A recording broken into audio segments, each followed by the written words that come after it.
100 కోట్ల మందికి పైగా భారత క్రికెట్ అభిమానుల కలను నిజం చేస్తూ ఇటీవల రోహిత్ శర్మ కెప్టెన్సీలోనే మెన్ ఇన్ బ్లూ టీం టీ20 వరల్డ్ కప్ ను సాధించిన విషయం తెలిసిందే.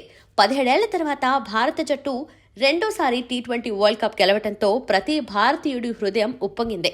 యుఎస్ఏ, వెస్టిండీస్ సంయుక్తంగా నిర్వహించిన ఈ టోర్నీలో ఫైనల్లో సౌత్ ఆఫ్రికా లాంటి పటిష్టమైన జట్టునోడించి రోహిత్ సేన విశ్వ విజేతగా నిలిచింది.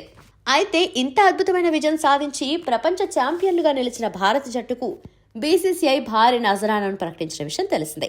వరల్డ్ కప్ గెలిచి ఈ నెల 4న భారత్కు తిరిగొచ్చిన రోహిత్ సేనను వాంఖడే స్టేడియంలో ఘనంగా సన్మానించింది. ఏకంగా 125 కోట్లను బహుమతిగా అందజేసింది బీసీసీఐ.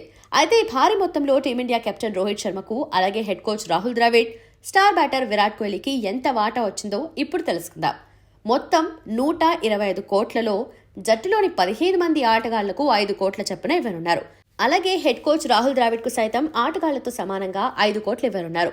ఇక ఆటగాళ్లు కాకుండా coaching staff, back room staff, reserve ప్లేయర్లకు కూడా ఈ నగదు బహుమానంలో వాటా ఇవ్వనున్నారు. అలాగే ఛాంపియన్ టీంను ఎంపిక చేసిన సెలెక్టర్లకు కూడా ఇందులో కొంత మొత్తం ఇస్తున్నారు. ద్రవిడ్ కాకుండా ఇతర కోచింగ్ స్టాఫ్ కు ఒక్కొక్కరికి 2.5 కోట్ల చొప్పున, బ్యాక్ రూమ్ స్టాఫ్ కు తలో 2 కోట్లు, సెలక్షన్ కమిటీ సభ్యులు, రిజర్వ్ ప్లేయర్లకు ₹1 కోటి చొప్పున అందిస్తున్నారు. 125 కోట్లను అందరికీ ఎంతో కొంత వచ్చేలా పంచారు. అయితే కెప్టెన్ రోహిత్ శర్మకు కేవలం 5 కోట్లు మాత్రమే ఇవ్వటంపై క్రికెట్ అభిమానులు అసంతృప్తి వ్యక్తం చేస్తున్నారు.